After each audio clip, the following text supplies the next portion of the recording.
जयश्री गणेश वाडेकर, अहमदनगरमध्ये राहते. माझं नाव शिवानी राजू वाडेकर, मी अहमदनगर जिल्ह्यामध्ये राहते. माझं नाव इमलबाई प्रभाकर सिंग परदेशी, मी अहमदनगरमध्ये राहते. गणेश दत्तात्रय वाडेकर, अहमदनगरमध्ये राहतो.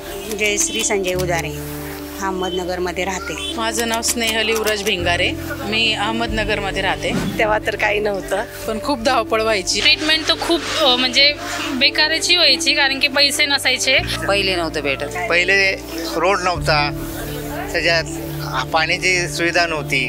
पहिले गहू तांदूळ द्यायचे फक्त.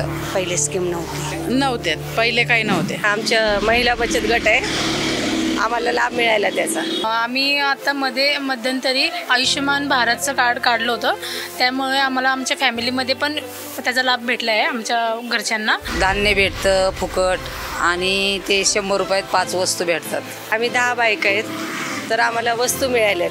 कांडम मशीन, पिठाची गिरणी वगैरे, अजून कोरड्या वगैरे करायचे असे मशिनी दिलेत त्यांनी आम्हाला. आयुष्यमान कार्ड भेटलं होतं, त्याचा लाभ होतोय. आता आम्हाला धान्य मोफत भेटतं आणि आनंदाचा शिदा पण भेटतो. ते 100 रुपयांमध्ये भेटतो, 5 वस्तू भेटते. कारण त्यांनी जे केलंय आतापर्यंतची कामं लोकांपर्यंत पोचतात. आम्ही प्रायव्हेटमध्ये जायचो, आता कमी पैशात होतंय काम. आयुष्यमान भारत कार्ड असू द्या किंवा स्वनिधी असू द्या किंवा महिलांना रोजगार असू द्या, बचत गटाच्या मार्फत सगळ्यांना खूप योजनेचा लाभ मिळाला आहे.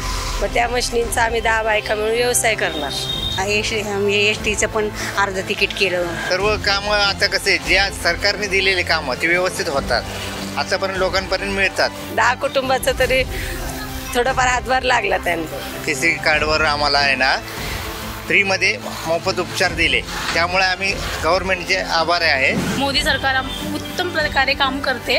मोदी सरकारने अजून योजना आणाव्यात बायकांसाठी, घरच्यांसाठी. आता जे मोदी सरकार राहिले तेव्हापासून हे स्कीम चालू झाली, तेव्हापासून आम्हाला पण लाभ भेटतो. आता कोण आहे? मोदी आहे ना, मग तेच आहे. मुलींचं शिक्षण पण मोफतच झालं मोदी सरकार आल्यापासून. आणि आम्हाला मोदी सरकारकडनं भरपूर सुविधा मिळाली, त्याबद्दल आम्ही त्यांचे आभारी आहे. आणि याची सरकार परत आम्हाला पाहिजे. मोदी सरकार तर मोदी सरकारच पाहिजे आम्हाला. मोदी सरकारच पाहिजे. कमळाचे बटन दाबा, भाजपाला विजयी करा.